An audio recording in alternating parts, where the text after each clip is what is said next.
آمنہ شیخ صاحبہ آپ فرمائیے گا، کیونکہ تمام اپوزیشن کی جماعتیں تو ہمیشہ احتجاج دھرنوں کی بات کرتی ہیں اور تیار بھی رہتی ہیں، لیکن حکومت جو ہے اس وقت جس قسم کی ترامیم کر رہی ہے، جو سوال میں نے بیرسٹر صاحب سے کیا تھا وہی سوال آپ سے، کہ اگر فیصلہ حق میں نہیں آئے گا پھر پارلیمنٹ میں بیٹھ کر اپنے حق میں اس فیصلے کو کرنے کے لیے ترمیم کی جائے گی۔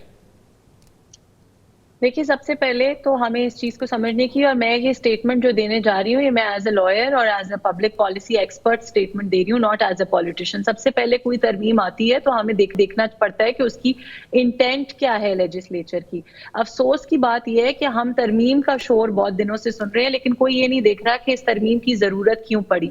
یہ ترمیم صرف اور صرف آلریڈی کانسٹیٹیوشن میں موجود جو شک ہے، جس میں یہ بہت کلیئرلی لکھا ہوا ہے کہ کوئی بھی شخص جو انڈیپینڈنٹ کنٹیسٹ کرتا ہے اس کو ودن 3 days کسی نہ کسی پولیٹیکل پارٹی کو جوائن کرنا ہے، اس کے بعد اس ڈیسیجن کو ریووک کرنے کی کوئی گنجائش کسی قسم کی آئین نہیں دیتا۔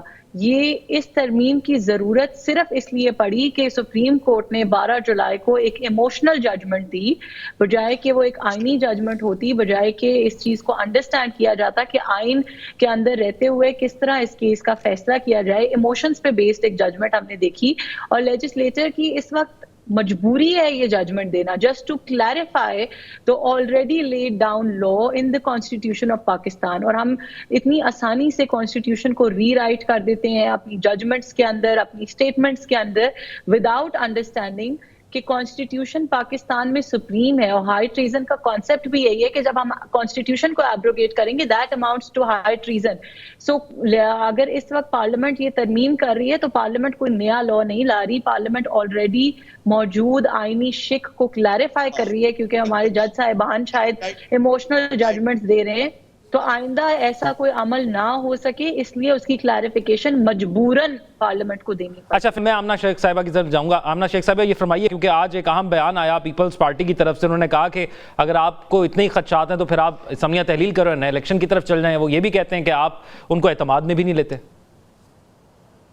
دیکھیں، شاید یہ ایک واحد بات ہوگی جس پہ میں فردوس صاحب سے اگری کروں گی، اور بہت دیر سے کہنا چاہ رہی تھی کہ پیپلز پارٹی نے وہ والا کام کیا جیسے کہتے ہیں 5 انگلیاں گھی میں، گورنرز بھی ان کے ہیں، پریزیڈنٹ بھی ان کا ہے، اسٹینڈنگ کمیٹیز میں بھی ان کی پوری نمائندگی ہے، چیئر پرسنز میں، اور انہوں نے ساتھ یہ بھی کر لیا کہ ہم کیبنٹ کا حصہ نہیں بنیں گے تاکہ ہمیں کسی قسم کا بلیم نہ لینا پڑے۔ اس بات کا ہمیں کوئی دکھ نہیں ہے، لیکن کیونکہ پی ایم ایل این نے پہلے بھی اپنی سیاست داؤ پہ لگا کے ریاست بچائی ہے، اور مجھے افسوس ضرور ہوتا ہے اس طرح کی سٹیٹمنٹ سن کے، کیونکہ اگر یہ ہمیں ووٹ دیتے ہیں، اگر یہ لوگ ہمارے آرڈیننس ٹھیک ہے، آپ سمجھتے ہیں کہ ان کا برابر بھار ہونا چاہیے۔ میرے پاس وقت کم ہے۔ فردوس صاحب یہ فرمائیے گا، کیا حکمت عملی ہوگی پی ٹی آئی کی مختصراً ایک لائن میں، کہ اگر ترمیم پاس کروا لی جاتی ہے اور اس کے بعد پھر آپ کو مخصوص نشستیں نہیں ملتی؟ یہ دیکھیے، ہم تو نہ مخصوص نشستوں میں انٹرسٹڈ ہیں، ہم عوام کے مینڈیٹ میں انٹرسٹڈ ہیں۔ یہ انہی نے ریاست نہیں بچایا، انہی نے NRO 2 لے کے اپنے جو ان کے مالکان ہیں پارٹیوں کے، ان کو بچایا۔ ٹھیک ہے، یعنی آپ کا مینڈیٹ اس میں ہے۔ فردوس صاحب کچھ کہنا چاہ رہے ہیں، پھر اس کے بعد بیرسٹر صاحب کی طرف جانتا ہوں۔ میرے خیال سے فردوس صاحب کو بار بار موقع دیں۔ خاتون نے جو کہا، میں سمجھتا ہوں وہ اتنی بڑی زیادتی کر رہی تھی اپنے ایکسپرٹس صاحب۔ بھائی، آپ کی ایکسپرٹیز ہے تو سپریم کورٹ نے یہ فیصلہ کیوں دیا؟ سپریم کورٹ نے فیصلہ یہ دیا کہ what is the difference between a parliamentary party and a political party نہیں defined، اور اس کے بعد آپ نے اگر لوگ جوائن کر لیتے ہیں ایک پارٹی کو تو تب بھی ان کو سیٹ نہیں مل سکتی کیونکہ ان کا پہلے کوئی الیکشن نہیں لڑا تھا۔ یہ کہاں کی فیئرنیس اینڈ پرنسپلز ہے کہ یہ جو عورتوں کی سیٹ ہے وہ پروپورشنیٹ ریپریزنٹیشن ہے۔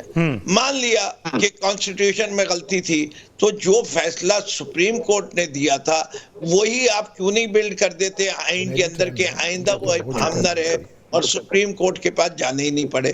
یہ آپ انڈو کرنے کی کیوں کوشش کر رہی ہے؟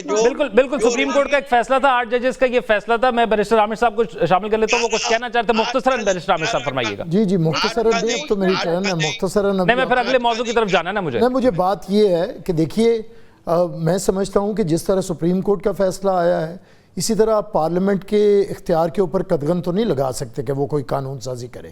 یہ اس کا پرائمری فنکشن ہے، وہ کرے گی.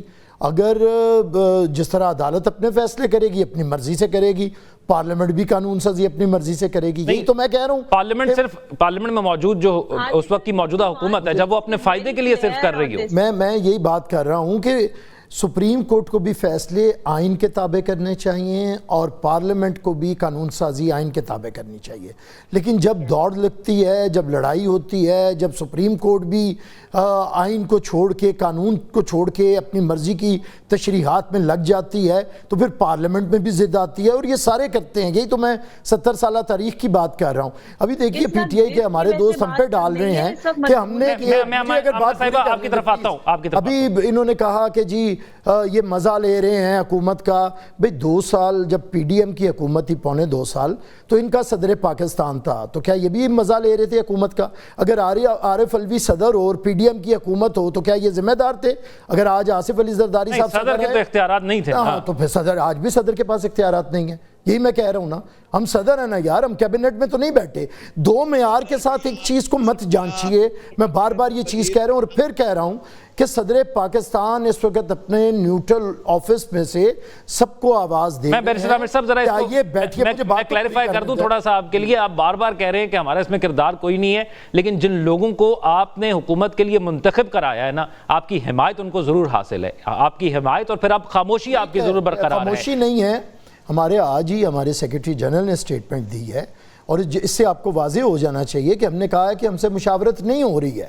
اور دوسری بات دیکھیے، اور آپ کے صدر کے پاس یہ اختیار ضرور موجود ہے کہ اگر مشاورت نہیں ہو رہی اور اگر ان کو لگتا ہے کہ عوام میں اعتماد کھو بیٹھی ہے تو کہیں اعتماد لیں. پھر نہیں ہمیں ایسے کہنے کی، ابھی دیکھیے ہم کوئی عارف الوی تو نہیں ہے، ایک پولیٹیکل سسٹم ہے، اسی کے اندر ہم چلیں گے. اور دوسری بات یہ ہے کہ جب یہ ہمارے جماعت اسلامی کے دوست دیکھیے اعتراض کرنے پہ نہیں، اچھی بات ہے، یہ دھرنا کر رہے ہیں اور اللہ کرے کہ عوام کے حقوق کے لیے نکلے ہوں، وگرنہ جماعت اسلامی کا کوئی ماضی اتنا اچھا نہیں رہا.